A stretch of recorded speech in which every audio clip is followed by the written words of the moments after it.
What's up guys? In this tutorial, I will show you how to fix the problem when you're unable to install Steam on macOS Tahoe. To access the official Steam installer, head to steam.steampowered.com. Here, simply click Install Steam on the top right corner and then install Steam again. The downloaded Steam installer will be in your Downloads folder.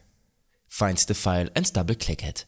You're now required to drag and drop the Steam icon into the Applications folder, and then you can double-click the Steam icon to open up the game launcher for the first time.